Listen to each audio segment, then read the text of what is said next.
वंदे मातरम। आप सभी का नेटवर्क 10 के खास कार्यक्रम सत्ता का टेम्परेचर में बहुत स्वागत है। मैं हूं आपके साथ दीपिका सिंह। दंगाइयों और अपराधियों पर शिकंजा कसने के बाद अब योगी सरकार ड्रग्स शराब माफिया पर नकेल कस रही है।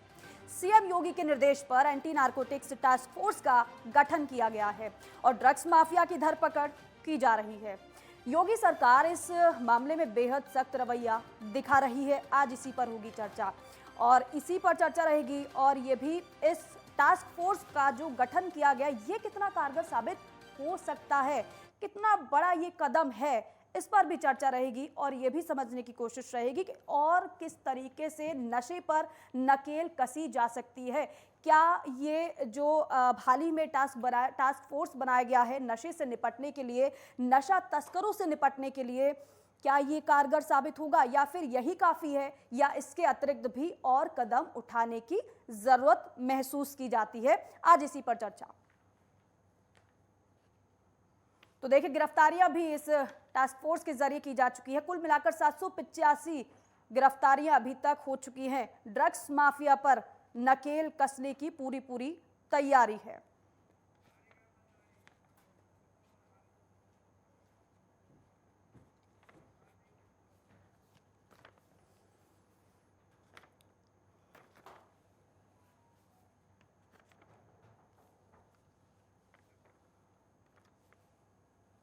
तो एंटी नारकोटिक्स टास्क फोर्स का गठन किया गया है नशा तस्करों से निपटने के लिए। इसी पर चर्चा के लिए खास मेहमान हमारे साथ जुड़ चुके हैं। आपसे परिचय करा दे, तारिक अहमद लारी प्रवक्ता हैं समाजवादी पार्टी के, हमारे साथ जुड़ चुके हैं। साथ ही साथ वरिष्ठ पत्रकार आलोक सोती जी भी जुड़ गए हैं। बहुत स्वागत है आप दोनों का नेटवर्क 10 पर। आलोक जी, आपसे शुरुआत कर रही हूँ। एंटी नारकोटिक्स टास्क फोर्स का गठन किया गया है नशा तस्करों से निपटने के लिए। इस पहल को और इस फैसले को किस तरीके से आप देखते हैं? देखिए, ये पहल बहुत अच्छी है और इसका प्रयास अगर सार्थक दिशा में पॉजिटिव डायरेक्शन में जाएगा तो बहुत ही लाभकारी होगा।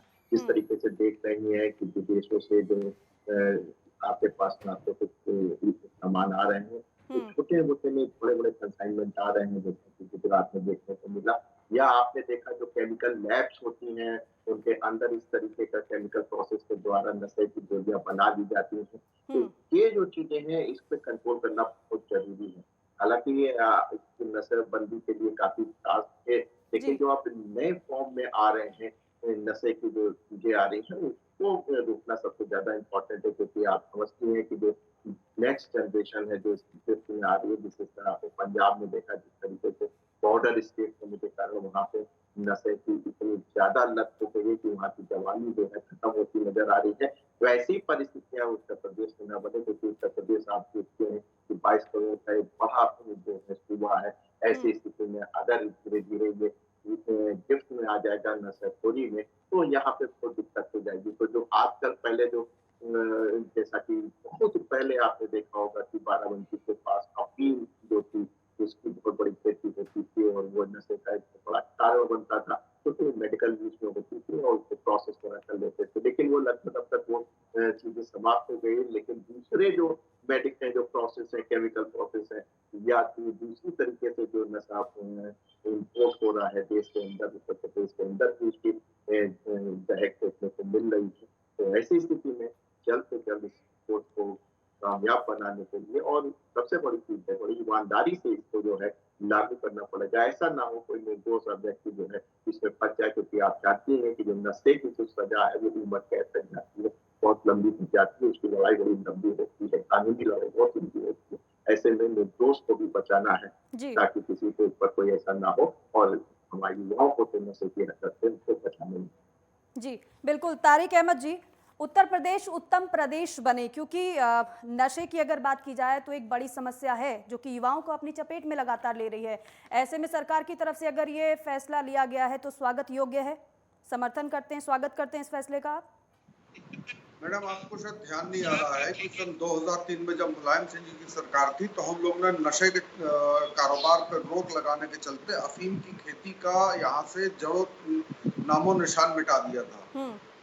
ये भी याद रखिएगा कि माननीय मुलायम सिंह जी उस समय मुख्यमंत्री थे यहाँ पे, और बाराबंकी बहुत बड़ा अफीम का प्रोडक्शन का एरिया था और यहीं से स्मगलिंग होती थी और यहीं से तमाम अफीम से ही कई चीजें बनती भी हैं, ये सब लोग जानते हैं। तो वो चीज अब यहाँ से खत्म हो चुकी है।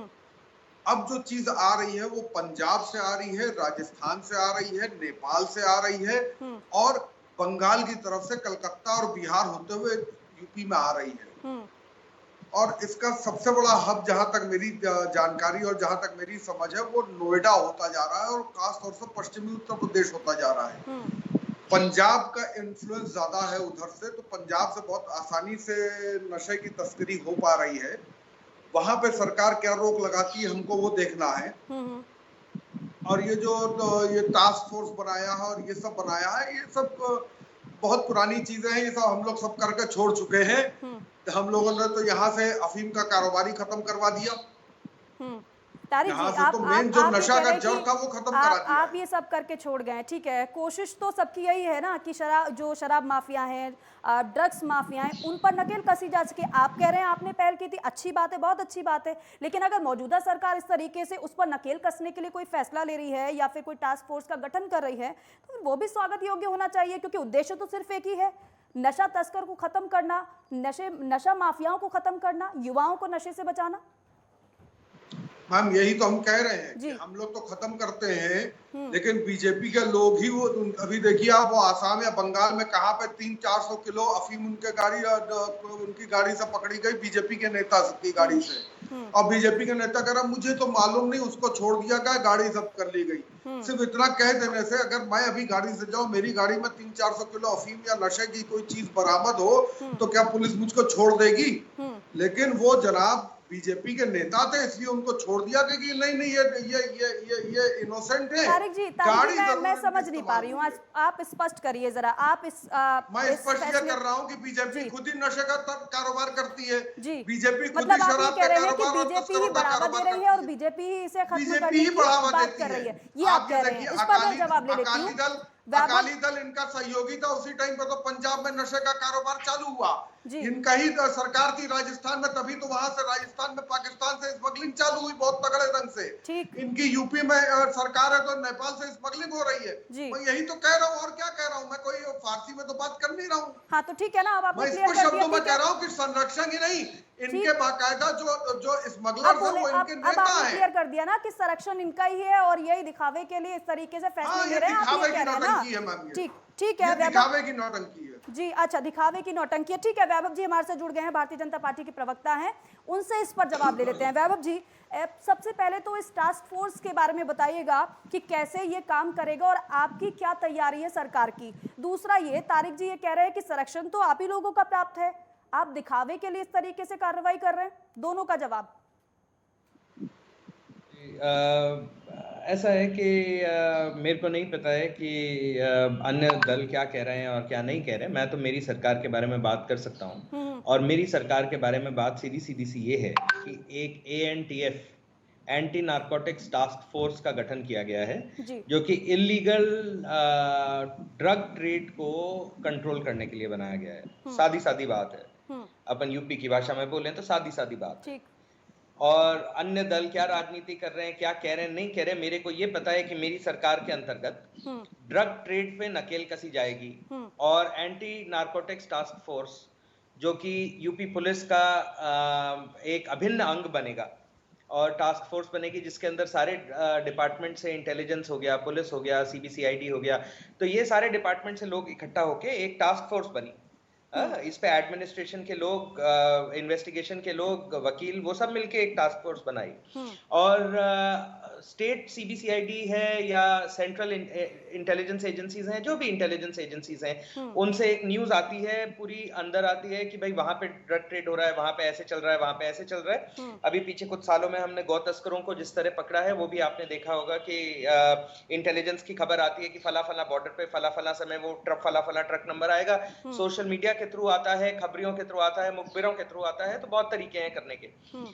कुछ अनसैटिस्फाइड पॉलिटिशियंस भी हैं जो अपने ही गुट के लोगों के जो ट्रक ट्रेड करते हैं उनकी खबरें दे देते हैं, तो हम उनको जाके पकड़ लेते हैं, तो इसमें कोई अचंबा नहीं है।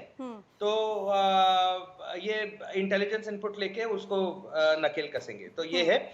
और ये जो टास्क फोर्स है, ये भारतवर्ष में अन्य प्रदेशों में जो टास्क फोर्स बनी हुई है ऑलरेडी या बन रही है, जैसे गोवा में एक टास्क फोर्स बनी हुई है, त्रिपुरा में एक बनी हुई है, उत्तराखंड में एक बनी हुई है, हिमाचल में एक बनी हुई है, राजस्थान में बनी हुई है, ओडिशा में बनी हुई है, गुजरात में बनी हुई है। तो ये जो अन्य टास्क फोर्स हैं, ये आपस में बात करेंगे और इंटेलिजेंस शेयर करेंगे। That is the modus operandi. यानी काम करने का तरीका ये रहेगा कि इंटर एजेंसी इंटेलिजेंस जो है वो शेयर होगी, सबसे पहली बात। दूसरी बात, इंटर इंटेलिजेंस एजेंसी ऑलरेडी सरकार के पास, टास्क फोर्स के पास इतनी थी कि टास्क फोर्स बनने के पहले ही दिन 702 मामले दर्ज किए गए। और आप ये समझ लें कि ये कार्रवाई जो है ये 22 कमिश्नरेट्स के जरिए हुई।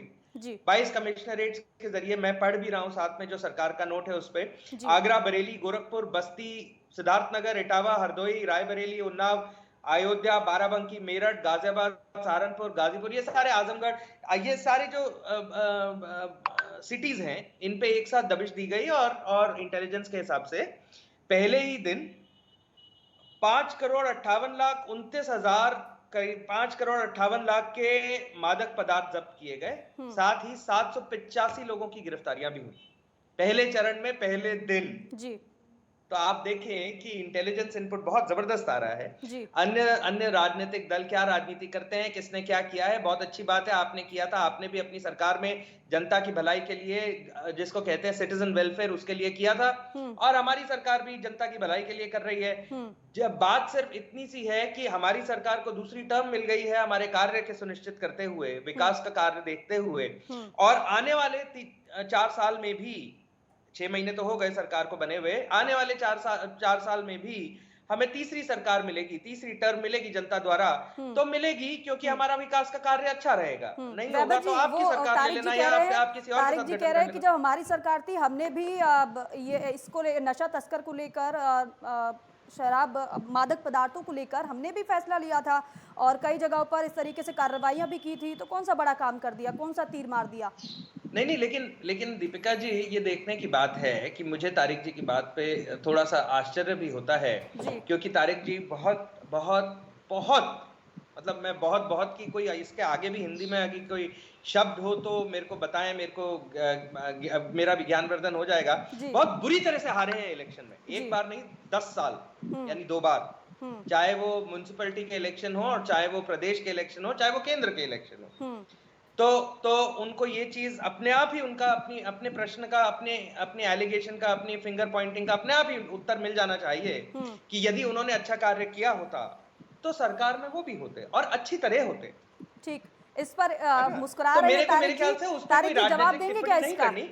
मैं दीपिका जी 1 मिनट तारिक भाई से जवाब लेने से पहले एक टिप्पणी कंप्लीट कर दूं। ठीक है। तो इस पूरे मैटर को सम अप करते हुए मैं तारिक भाई की सरकार के दौरान नारकोटिक्स पे, और मैं ये उन्हीं के शब्दों को दोहरा रहा हूं कि नारकोटिक्स पे उन्होंने कार्य किया था, कौन सी बड़ी बात कर दी हमने, ठीक है, आपने किया। और मैं उनका जवाब दे देता हूं एक नटशेल में कि आपने अच्छा कार्य किया था सिटीजन वेलफेयर के लिए, जनता की भलाई के लिए। हम भी अच्छा कार्य कर रहे हैं जनता की भलाई के लिए, उसमें कृपया कर राजनीति ना करें और हमें अच्छा कार्य करने दें, और अपने नेताओं से, अपने बाहुबलियों से रिक्वेस्ट करें कि हमारा कोऑपरेशन करें। लीजिए तारिक जी, एक आपने सवाल किया तो वहां से जवाब आया, तो कटाक्ष के रूप में इसका जवाब दे दीजिएगा। और दूसरा, वो वैभव जी ये भी कह रहे हैं कि बढ़िया काम आपने भी किया, हम भी बढ़िया काम कर रहे हैं, तो साथ दीजिए। देखिए, हमने बढ़िया काम तो किया, लेकिन हम हिंदू मुस्लिम नहीं कर। अच्छा, वो एक और बात बोल रहे हैं, वो एक और बात बोल रहे हैं, वो कह रहे हैं कि अगर इतना ही बढ़िया काम किया था तो फिर क्यों नहीं भरोसा जताया जनता ने एक बार फिर से? हाँ भाई, उसी का जवाब दे रहे हैं। हम हिंदू मुस्लिम नहीं कर पाए, हम जनता को हिंदू और मुसलमान में और अपर कास्ट और लोअर कास्ट में बांट नहीं पाए। हम भगवान के नाम पे भीख नहीं मांग पाए, अल्लाह के नाम पे भीख नहीं मांग पाए, और भगवान और अल्लाह को बेच नहीं पाए, उनकी ब्रांडिंग नहीं कर पाए। हम राम जी को हमने बच्चा बना के गोद में उठा के नहीं बैठाया। राम जी हमको इस दुनिया में लाए थे, हम राम जी को नहीं लाए हैं। ये लोग राम जी को लेकर आए, इन्होंने ब्रांडिंग किया, तो वो ब्रांडिंग का काम आया। हमें भी मौका मिलेगा, हम भी ब्रांडिंग कर लेंगे, उसकी कोई बात नहीं है। लेकिन हम ये जानना चाहते हैं कि अगर इनके पास से अफीम बरामद होती है इनकी गाड़ी से, तो इनको इनोसेंट डिक्लेयर करके पुलिस छोड़ देती है। लेकिन तारिक अहमद लारी की गाड़ी से अगर अफीम बरामद होगी या नशीला पदार्थ बरामद होगा तो तारिक अहमद लारी को जेल जरूर जाना पड़ेगा, क्योंकि तारिक अहमद लारी की गाड़ी से बरामद हो रही है। तारिक अहमद लारी खुद उस गाड़ी को चला भी रहा था और ये भी उस वैभव जी भी चला रहे थे, लेकिन वैभव जी क्योंकि बीजेपी के हैं तो उनको छोड़ दिया जाएगा। लेकिन तारिक अहमद लारी को, क्योंकि एक तो तारिक अहमद लारी नाम और दूसरा पार्टी कौन सी, उसमें उसको बंद कर दिया जाएगा। अब ये कह रहे हैं कि हम अपने माफियाओं से कहें, भाई ब्रिजेश सिंह तो छूट कर आपके बाहर आए हैं, हमारे तो आए नहीं है। ब्रिजभूषण शरण सिंह जो 16 साल के पहलवान को थप्पड़ मार देते हैं, सबसे बड़ा माफिया है। दाऊद इब्राहिम के बाद उन्हीं का नाम आता है, दाऊद इब्राहिम के बाद उन्हीं का नाम आता है। उनसे भी तो कहिए कि सहयोग करे। आज के जमाने में वो खनन के बहुत बड़े माफिया हैं। आपके इधर क्या नाम है, बुंदेलखंड और पूर्वांचल में बहुत बड़े माफिया है वो खनन के, इतने बड़े हैं कि आप सोच नहीं सकते हैं। उनके लड़के का 10 या 19 करोड़ की रिकवरी भी निकली है, वो रिकवरी भी शांत हो गई है, क्योंकि सरकार में कौन सांसद जी का रिकवरी निकालेगा और कौन सांसद जी की रिकवरी कर पाएगा, कोई नहीं कर पाएगा। और वो भी बाहुबली और माफिया और बहुत बड़े माफिया दाऊद इब्राहिम के लेवल की माफिया की तो रिकवरी कोई कर ही नहीं सकता, क्योंकि सबको अपने बीवी बच्चा पालने हैं और सबको जिंदा रहना है। ऐसे ब्रिजेश सिंह भी है, वो भी जेल से आ ही गए हैं, तो अब उनका भी नंगा नाच देख लिया जाएगा। तो ये पहले उन लोगों से तो पूछे कि कितनी तस्करी करते हैं। ये वो इलाहाबाद वाले जो वो लोग हैं जिनको जो जेल कह रहे में हैं कि अपने माफियाओं को कंट्रोल में रखिए, आप कह रहे हैं हमारा अपने कौन सा माफियाओं को माफिया, ये कंट्रोल में नाम तो रखिए। बताएं। आरोप हमारा प्रत्यारोप का कौन सा दौर चल माफिया रहा है, है? बता रहे हैं ना वैभव हमारा जी से। कौन सा माफिया है? मैं आपका जवाब पूरा होने के बाद वैभव जी के पास ही जाऊंगी, वो जवाब देने को तैयार है, बोल रहे हैं वो जवाब देने के लिए। वैभव जी पूछना वो चाहता कह हूं रहे हैं हमारे कि नाम माफिया का देखकर नाम तो कार्रवाई बताएं। होती है, अपराध देखकर कार्रवाई नहीं हो रही है। मेरे को बड़ा अचंभा हो रहा है, क्योंकि भाजपा के नेता को देख के पहचाना नहीं जा सकता, लेकिन सपा में सपा के नेता को यदि वो सड़क पे चल रहा हो तो उसको देख के दूर से ही पहचाना जा सकता है। तो कि ये सपा का नेता है, मैं किसी अन्य दल की बात नहीं कर रहा हूँ, मैं सपा की बात कर रहा हूँ, क्योंकि तारिक भाई सपा से हैं। बट मेरे ख्याल से मेरे को इस पे राजनीति नहीं करनी है, लेकिन उनको थोड़ा सा हल्का करना है उनके दिल को। उन्होंने बोला, बहुत अच्छा बोला। पहली बात तो यहाँ हेलो जी वैभव जी, मैम आपका कनेक्शन बार ठीक, मैं ठीक कराने की कोशिश करती हूँ। क्या आलोक जी तक मेरी आवाज पहुंच पा रही है? वैभव जी आप तक मेरी आवाज पहुंच पा रही है क्या? जी ठीक है, अपना जवाब पूरा करिएगा। जी तो यहाँ पे नारकोटिक्स की बात हो रही है, अवैध खनन की बात नहीं हो रही है। लेकिन यदि हम अवैध खनन की भी बात करें तो मैं उनको पश्चिमी उत्तर प्रदेश का एग्जांपल दूंगा। मैं ज्यादा डिटेल में जनता का टाइम वेस्ट नहीं करना चाहूंगा, ध्यान नहीं भटकाना चाहूंगा। अपन नारकोटिक्स की बात करें तो नारकोटिक्स की ही बात करें। बिल्कुल। और कांग्रेस और सपा के जो नेक्सस कहते हैं, जिसको दोस्ती कहते हैं, जिसको उसके चलते जो पूरा खनन होता था या होता है, अभी भी हो रहा है, यमुना की रेत का खनन हो रहा है, गंगा की रेत का खनन हो रहा है, तो वो सबको पता है, कोई बात नहीं, उसको भी सुलटा लेंगे। लेकिन मैं सिर्फ ये बात बोलूंगा कि अगर गाड़ी पकड़ी जाती है तो नाम से नहीं पकड़ी जाती, गाड़ी के अंदर जो माल है जिसको छुपा के जाया जाता है उसकी इंटेलिजेंस से पकड़ी जाती है। बट परंतु अगली बार आपको अगर रोका जाए तारिक भाई, तो मेरे को फोन कर लीजिएगा, जिस तरह मेरे को यदि रोका जाएगा तो मैं आपको फोन कर लूंगा। तो इसमें कोई दिक्कत नहीं है। अपन वकालत भी करते हैं तो अपन पूरी सपोर्ट देंगे आपको, यदि आप दिक्कत नहीं है, मतलब यदि उसमें कालापन नहीं है तो। बाकी तारिक भाई की राजनीतिक बात पे मेरे ख्याल से आलोक जी सही रहेंगे उस पे कमेंट करना, क्योंकि वो थोड़ा न्यूट्रल वॉइस हो जाएंगे। और इस पे अगर अपन थोड़ा मजाक भी ले लें सपा की सरकार का, क्योंकि किसने क्या कहा, किसने कैसी सरकार चलाई, उसका कंपैरिजन करने की तो आज की तारीख में जरूरत ही नहीं है। बिल्कुल सही बात है। तो मेरे ख्याल से मैं आलोक जी का ही रुख कर रही हूँ। जी मशाल आलोक जी को दे सकता हूँ। जी आलोक जी, आपसे ये मैं जानना चाहूँगी, जो एंटी नारकोटिक्स टास्क फोर्स का गठन किया गया है उसके ज़रिए जो सज़ा के प्रावधान हैं, जैसे कि अवैध संपत्ति को जब्त करना, वैध अफीम की खेती पर नज़र रखना, इस तरीके से क्या जो माफिया हैं, जो मादक पदार्थों की बिक्री करते हैं, सप्लाई करते हैं, उनमें कड़ा मैसेज जाएगा? एक डर का जो संदेश देना चाहती है सरकार, वो मैसेज जाएगा? ये देखिए, जैसे जैसे टेक्नोलॉजिकली ट्रांसफॉर्म होता है तो आप देखते हैं अपराधियों का जो तरीका होता है वो बदलता रहता है। अब जो अपराध हो रहे हैं वो इंटरनेशनल लेवल पे हो रहे हैं। ज्यादातर आपने देखा जो नशाखोरी का केस देखने को मिल रहा है तो देश के बाहर से जो सीमावर्ती प्रांत है वहाँ पे एंटर करता हुआ वो स्पीड के साथ जो है वो बढ़ता हुआ उत्तर प्रदेश में भी आ रहा था। इसलिए इस तरीके की टास्क फोर्स का बनाना जरूरी है जिससे कि इंटर स्टेट जो इंफॉर्मेशन है इंटेलिजेंस की वो आपस में मिलती रहे। कंट्रोल एक स्टेशन होगा जहाँ पे ऊपर जो है हर तरीके की इंफॉर्मेशन आपके पास आती रहेगी, उसको आप स्टेप बाय स्टेप फिल्टर करते रहेंगे और पिन पॉइंट करके आप वहां तक पहुंच सकते हैं। जिस तरीके से आपने देखा कि विगत कुछ समय में बड़ी बड़ी खेपें पकड़ी गई, इससे जो है इंटेलिजेंस के जो है कान खड़े हो गए। और आप देखते हैं कि ये नशाखोरी जो एक सामाजिक समस्या है, इसको राजनीतिक से थोड़ा सा दूर रखे तो बेहतर होगा। तो इसको समाज से अगर आप रिलेट करके देख रहे हैं और अपनी जो जनरेशन है उसको इस नशाखोरी से बचाना है। विशेषकर जैसा कि अभी बात हुई क्योंकि नोएडा चूंकि आप देख रहे हैं जो कि नगरी है जहाँ पे काफी युवा काम करने जाते हैं और इस तरीके की चीजों का शिकार भी हो जाते हैं। तो उस चीजों को समझना उनको कंट्रोल करना समान पुलिस के तरीके से नहीं हो सकता है कि आप किसी की गाड़ी भी नहीं रोक सकते हैं और आप जो है उसको फाइंड आउट कर ले। तो इसके लिए एक बड़ा नेटवर्क अगर राष्ट्रीय स्तर का एक बड़ा इंटेलिजेंस का नेटवर्क होता है तो आपको काम करना आसान होता है और लोगों को अपराधियों को पकड़ सकते हैं। तो ये एक अच्छा टास्क है। उम्मीद है कि इसके अच्छे रिजल्ट आने चाहिए। जैसे धर्मेंद्र जी ने भी बताया कुछ पहले ही दिन उनके पास थोड़ा अच्छा रिजल्ट आया। उम्मीद है कि इसमें अगर कायदे से काम किया जाएगा तो नशाखोरी का एक बहुत बड़ी समस्या होने वाली है विशेषकर उत्तर प्रदेश की, जिसको रोका जा सकता है। जी ठीक है, तारिक जी बोलिए। मैडम ये नारकोटिक्स की बात कर रहे हैं और तमाम दुनिया भर की बातें करते हैं और हर बात में ले आते हैं कि समाजवादी की सरकार ने बेड़ा गर्क किया था। उन्नाव में बलात्कारी को बचाते ही ये हैं, कठुआ में बलात्कारियों के लिए समर्थन में रैली निकालते हैं ये, हाथरस में बलात्कारियों पक्ष में खड़े रहते हैं ये, और सबसे बड़ी बात सजा याफ्ता बलात्कारी हत्यारों को रिहाई करवाते हैं ये और उनको फूल माला पहना के स्वागत करते हैं ये। लेकिन बदनाम होते हैं अखिलेश यादव जी और मुलायम सिंह जी। मेरी समझ में नहीं आता है कि अपनी माँ बहनों का बलात्कार करने वालों के साथ ये कैसे मिठाई खिलाते हैं और कैसे उनका फूल माला पहना के उनका स्वागत करते हैं। तारिक जी देखिए, यहाँ बदनामी की किसी की कोई बात नहीं हो रही, चर्चा जिसपे हो रही है कि एंटी नारकोटिक्स गया है।